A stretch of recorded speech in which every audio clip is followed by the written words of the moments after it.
Tu vas y arriver?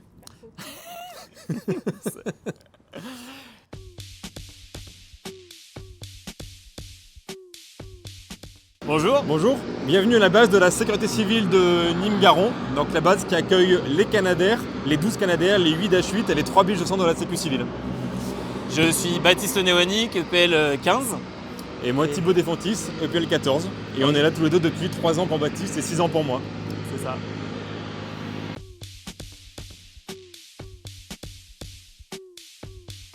Je crois qu'on a tous les deux à peu près le même parcours avant l'ENAC. On a tous les deux fait une prépa. Ouais, c'est ça. Moi j'ai commencé à piloter à 15 ans en aéroclub. Moi pas du tout. Et on a tous les deux fait EPLS. C'est ça. Et à l'issue on a tous les deux fait du travail aérien. Et on a atterri copilote sur Bombardier d'eau, sur Canadair. On a été sélectionnés pour rentrer ici.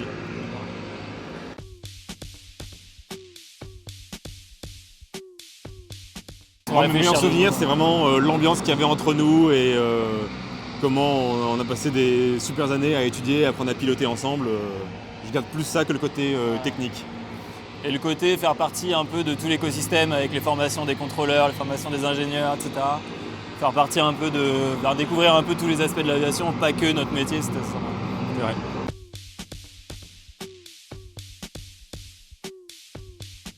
Moi je vis avec une EPL 14 à la maison, donc il y en a une que je vois assez fréquemment. Et les autres, ouais, ça va, on se voit encore souvent. Ça veut dire, ça fait 10 ans déjà, on a fait nos 10 ans de promo il y a quelques mois. Et ouais, on se voit encore régulièrement, ça fait plaisir. Ouais, moi je vis avec une EPL 15 à la maison. Et avec le reste, oui, on part beaucoup en vacances ensemble et on va fêter, on prépare nos 10 ans pour l'année prochaine.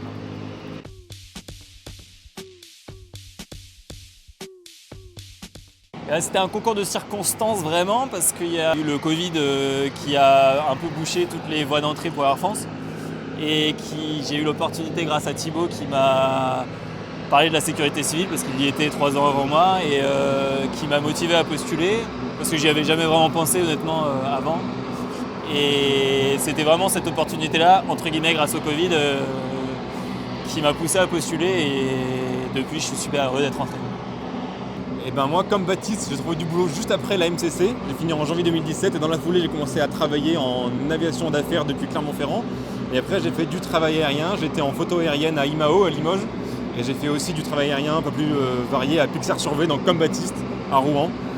Et même en tant que Baptiste, moi je suis rentré assez vite sur Canadair. Dès fin 2018, je suis rentré à la sécurité civile.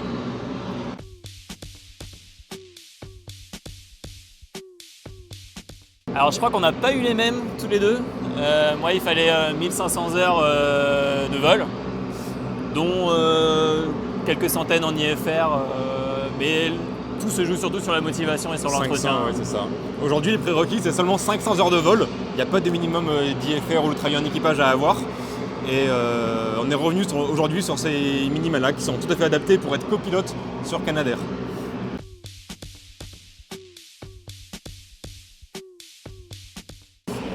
Alors la sécurité civile c'est assez particulier parce que la majorité des personnels navigants sont d'anciens militaires qui viennent après leur carrière militaire et on est je dirais un tiers de civils et parmi les civils les profils sont assez variés. Nous on est 2 de l'ENAC qui avons fait du travail aérien avant et sinon on a des personnes qui viennent de la ligne. Beaucoup de l'aéroclub aussi. Aéroclub, ouais. Et après, les évolutions sont différentes. Les gens qui sont anciens militaires vont évoluer commandant de bord assez rapidement. Là où nous, on est confinés à rester copilote sur Canadair pour l'instant. Et sur Dash 8, c'est pareil. Sur Dash 8, il y a aussi ce système d'anciens pilotes militaires commandant de bord et de copilotes qui sont un mix issu d'anciens militaires qui vont évoluer et de copilotes civils.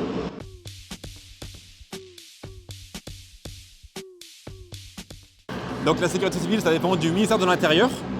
C'est seulement pour la partie aéronautique, on a une partie avion et une partie hélicoptère. Les 2 bases principales sont à Nîmes. Les hélicoptères, ils ont plein de bases secondaires disséminées en France. Nous, on est ici, on va juste se déployer éventuellement sur des bases secondaires telles que la Corse ou Bordeaux, mais toujours en partant d'ici. Et après, au sein de la partie avion, on a donc 3 secteurs avions. Le secteur Canadair, le secteur Dash 8 et le secteur Beech 200. Voilà, donc on a une mission, on travaille pour la sécurité civile pour le ministère de l'Intérieur.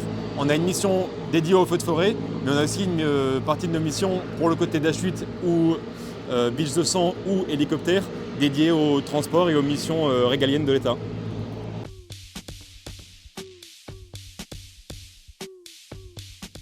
Alors nous, dans l'année, on a 2 périodes vraiment distinctes entre l'hiver et l'été. Évidemment, notre grosse partie du travail, c'est l'été, où on prend l'alerte pour le feu de forêt. Donc on se prépare tous les jours à partir au feu, mais c'est pas pour autant qu'on va partir tous les jours.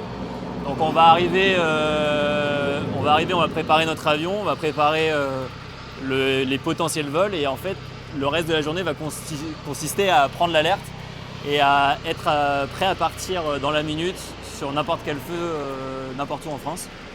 Donc c'est surtout beaucoup d'attente et de préparation pour souvent ne pas partir à la fin. Voilà. Les vols types, on en a 2, c'est le vol opérationnel ou le vol d'entraînement. Sur l'année complète, on fait la moitié, à peu près moitié feu, moitié opération réelle et moitié entraînement. Et donc les missions feux de forêt, pour le coup, là, il n'y a pas de vol type. On décolle, on prend de l'eau, on va travailler et on va faire des allers-retours entre le feu et l'eau le plus possible, le plus rapidement possible.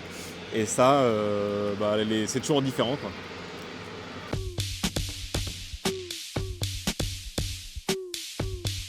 Il y a 2 cas de figure. Le cas de figure principal, c'est le cas où on est appelé pour travailler sur un feu. Donc là, on décolle d'ici, on part. On a une fréquence air-sol qui a été attribuée à l'avance. Et sur place, c'est un pompier qui nous attend, le chef des opérations de secours, le commandant des opérations de secours, ou éventuellement un officier aéro dédié sur un feu important qui nécessite des moyens aériens importants. Et donc là, on sera en liaison radio avec l'officier aéro qui va nous donner les objectifs et s'assurer que les personnes sont en sécurité. Et l'autre cas de figure, c'est le cas où on est en transit. On voit un feu qui vient de partir. Et là, nous, en France, on priorise les feux naissants. Et donc l'objectif, c'est de traiter ce feu naissant. Et donc on va travailler en autonomie. C'est nous qui allons assurer la sécurité sur place. Et on prend la décision d'intervenir sur un feu qui vient de partir avec personne de contact.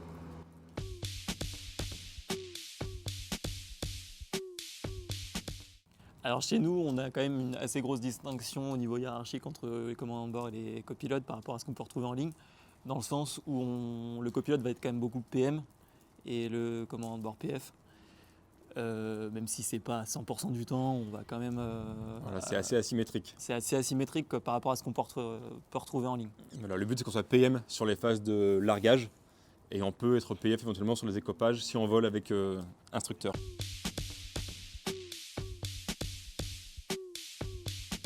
Ça ressemble dans le sens où on a un dialogue équipage standard, on a des procédures standards, on travaille de manière PF-PM. La différence avec la ligne, c'est que nous, notre checklist opérationnelle, on peut les faire beaucoup de fois, on peut écoper et larguer 60 fois par jour. Donc on va faire une checklist avant écopage, avant largage, après largage, on fait beaucoup de checklists. Et donc on peut être amené à les faire de manière parfois asymétrique dans un environnement sonore complexe. Donc parfois, c'est un CRM qui sait s'adapter à la situation, quoi. Puis on est quand même, on va dire, un peu tout le temps dans une situation de crise, on va dire, surtout au début quand on arrive sur le feu, où il y a un peu d'urgence. Donc on applique exactement les mêmes méthodes qu'en ligne. C'est juste que peut-être qu'on est un peu plus dans des situations intenses, un peu plus permanentes, surtout au début. Et je rajouterais qu'on fait du CRM au sein de l'équipage, mais aussi au sein de la patrouille. Mine de rien, on travaille, comme je disais tout à l'heure, on travaille à 8, quoi. Donc, alors nous, en tant que copilote à droite, on ne communique pas avec les avions de derrière, mais on fait partie de la patrouille, on écoute, on peut discuter avec le commandant de bord de ce qui s'est dit, ce qui a été mal compris. Et comme en compagnie, on fait des cours de CRM, on actualise nos connaissances régulièrement, au minimum tous les 6 mois. Voilà.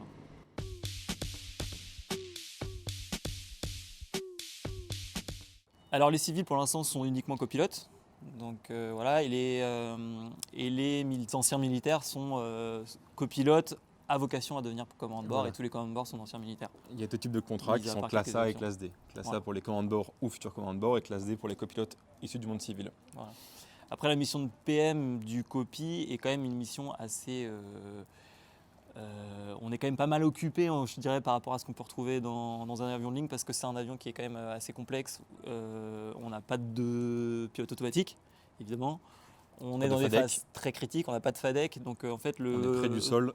le travail de PM est quand même assez intense. C'est pour ça que c'est un avion qui se L'environnement est dense et il évolue, le feu évolue. Il y a beaucoup d'appareils sur les feux, donc beaucoup d'avions, beaucoup d'hélicoptères qui peuvent être engagés. Donc il faut être assez vigilant sur l'anti-collision. Collision, pardon. On a affaire à 4 fréquences en même temps, donc il y a énormément de communications qui peuvent se faire en même temps. Donc c'est le boulot du PM aussi de s'occuper principalement de ce qui se passe dans l'avion, pendant que le commandant de bord peut parfois être très accaparé avec ce qui se passe à l'extérieur, c'est-à-dire la patrouille, le feu et les échanges avec les pompiers.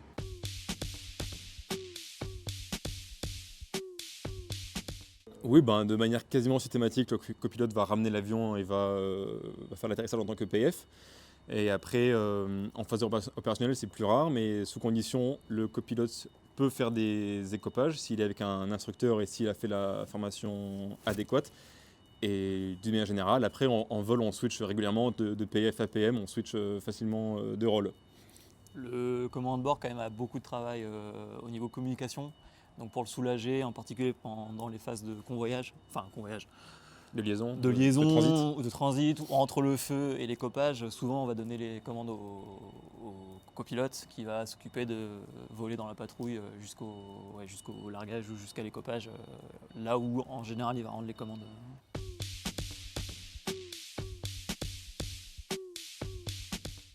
Je pense que c'est pas mal des compétences humaines, je dirais, parce qu'on est quand même, par rapport à ce qu'on peut retrouver dans une compagnie classique, on est quand même un corps, on est 45 qui vit ensemble, qui vivons ensemble. Et il faut avoir beaucoup de patience, on peut passer des journées à attendre le feu sans partir, sans le souhaiter, on a envie de voler évidemment. Et donc il faut quand même être patient, avoir la capacité à vivre en groupe assez facilement. On n'est pas seulement à avoir des capacités humaines au sein de l'équipage, on travaille avec tout un corps et même avec toute une patrouille où quand on part au feu, on n'est pas 2 à partir, on est 8 en fait. Donc je dirais c'est surtout les... Et après, moi, pour compléter, je dirais qu'en vol, la compétence qu'on doit avoir, c'est de savoir réactualiser notre projet d'action. Nous, on ne sait pas exactement pour quelle mission on part. Des fois, on part pour un feu, en fait, on change de feu en cours. En fait, on va souvent dérouter, on va souvent faire des pleins carburant sur un terrain, sur un autre terrain. Donc, il faut quand même savoir s'adapter tout le temps à un environnement très dynamique. On sait quand on part, on ne sait pas trop où on va en général.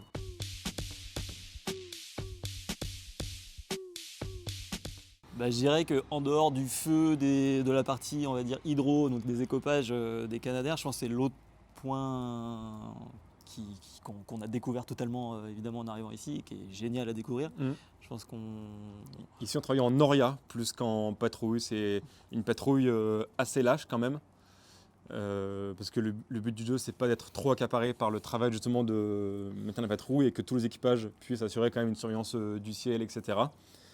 Et c'est vrai qu'on l'a appris un peu sur le temps en fait, parce que malheureusement ici on n'a pas le temps de nous former à cette mission dédiée, on n'a pas de mission dédiée pour nous pour ça, donc on l'apprend au fur et à mesure du boulot. Ce qui est super, c'est que depuis 1 an, on nous permet de faire un stage en patrouille à Delta 2, à Candiargues. Donc on part à 2 stagiaires avec chacun un epsilon et chacun un moniteur, et on apprend les bases du vol en patrouille comme ils l'ont appris à l'armée à Cognac. C'est ça qui est assez génial à découvrir quand on arrive, on apprend sur le tas, donc au début ça pique un peu quand même. Et surtout qu'on est avec une grosse population de militaires qui a fait ça toute sa vie. Donc il y a des choses qui peuvent paraître évidentes pour eux et qui ne le sont pas pour nous au départ. Donc c'est vraiment une chose qu'on n'a jamais vue ailleurs et dans le civil qui est à peu près unique, de faire du vol en Noria, pas en patrouille. Mais voilà.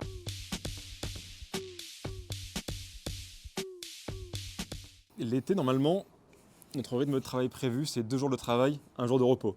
Donc en gros, du 15 juin au 30 septembre, c'est notre rythme de travail. Et les journées commencent souvent à 11h du matin et se terminent souvent au coucher du soleil, voir si on sait, parce qu'on ne va pas écoper ou larguer après le coucher du soleil.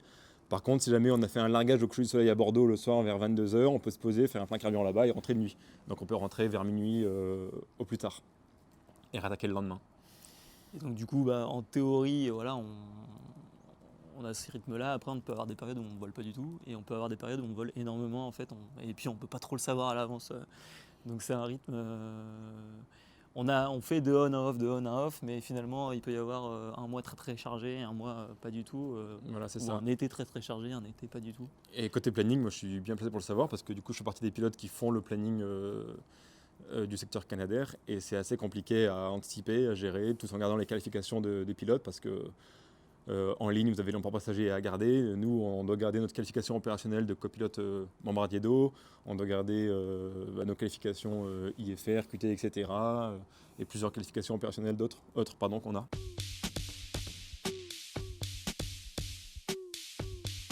On est à 100, ouais, c'est ça, 150, je dirais. C'est à peu près ça. En fonction des années, après, oui, ça Années. dépend vraiment du feu. Voilà. Nos collègues en Dash 8 en font le double à peu près. Ils en font plus entre le feu et le transport.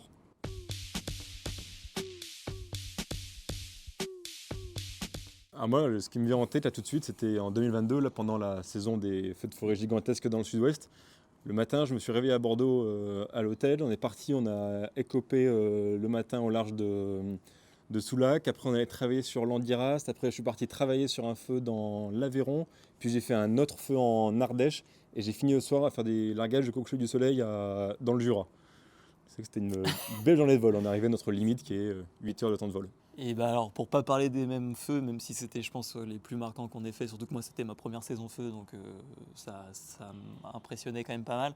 Je dirais cet été, l'arrivée sur le Portugal, on a été détaché au Portugal à 4 avions cet été, c'était assez exceptionnel. Et quand on est arrivé, qu'on a vu qu'il y avait officiellement 286 feux en même temps, et quand on a passé la frontière portugaise et qu'on a vu l'étendue des dégâts d'en haut. On a survolé les flammes pendant 1 heure avant de se poser. Ouais, c'était assez impressionnant. On était une goutte d'eau par rapport à tout le travail qu'il y avait à faire.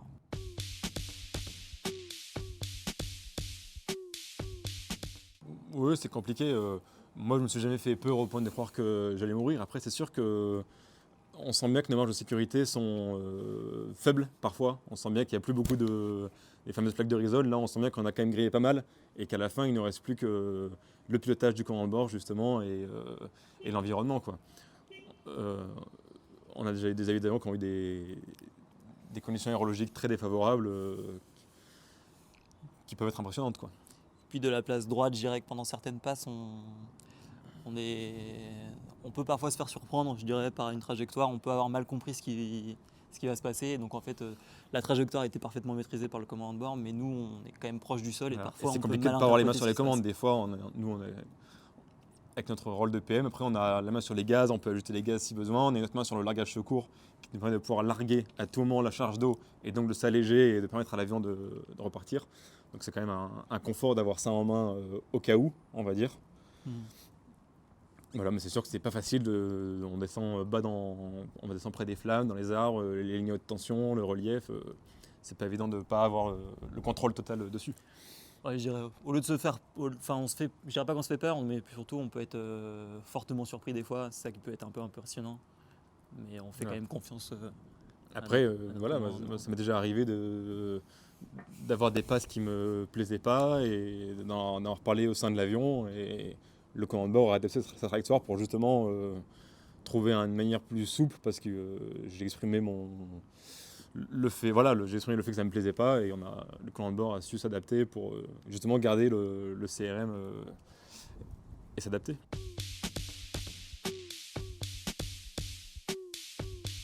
Donc le Canadair, c'est un avion qui fait 22 à 23 tonnes en masse max après l'écopage, donc chargé à l'eau, dont 6 tonnes au maximum d'eau. Ces 6 tonnes, on les prend donc pendant l'écopage en 12 secondes sur une distance d'à peu près 1,2 km.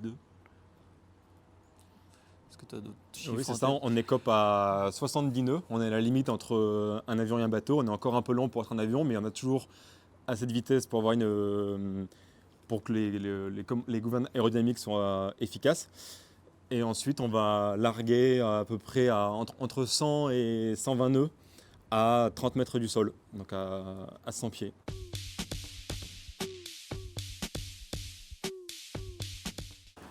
Moi, sur le Canadair, je suis très heureux Je suis très content aussi. Ouais. Pareil, j'adore ce côté hydravion, avion amphibie qui va se poser dans la nature. C'est vraiment un truc que j'ai envie de perdre pour rien au monde. Ouais. C'est quand même un avion unique au monde. Voilà. Là, nous, notre rêve, c'est qu'il y ait un successeur au Canadair qui soit trouvé, qu'on ait un avion amphibie de Bombardier d'eau de nouvelle génération qui voit le jour. J'ai pas mieux, franchement, on peut pas rêver mieux d'avoir un avion qui est aussi un bateau et qui fait une mission quand même assez unique. Et on a la chance d'avoir une mission qui est utile, qui est pas forcément. Il n'y a pas forcément beaucoup de métiers dans l'aviation où on a des missions utiles comme ça. Donc,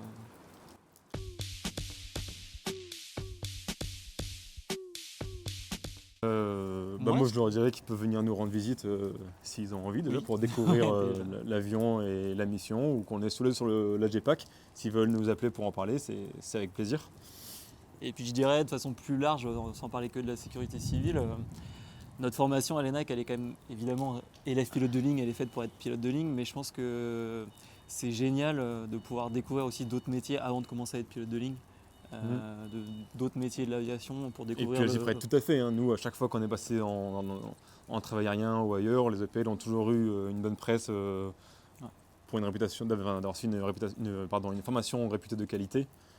Et donc, franchement, Et je pense que ça apporte tout à fait beaucoup adapté. de commencer sur du petit avion, de travailler en monopilote, d'apprendre d'autres choses, de découvrir d'autres parties de l'aviation qu'on n'a pas forcément eu l'occasion de découvrir pendant la formation, où on est quand même, on s'occupe beaucoup de nous. On est Surtout pas que trop autonome. vous aurez après 30 ans pour faire de la ligne et vous ennuyer, donc autant en profiter avant, quoi.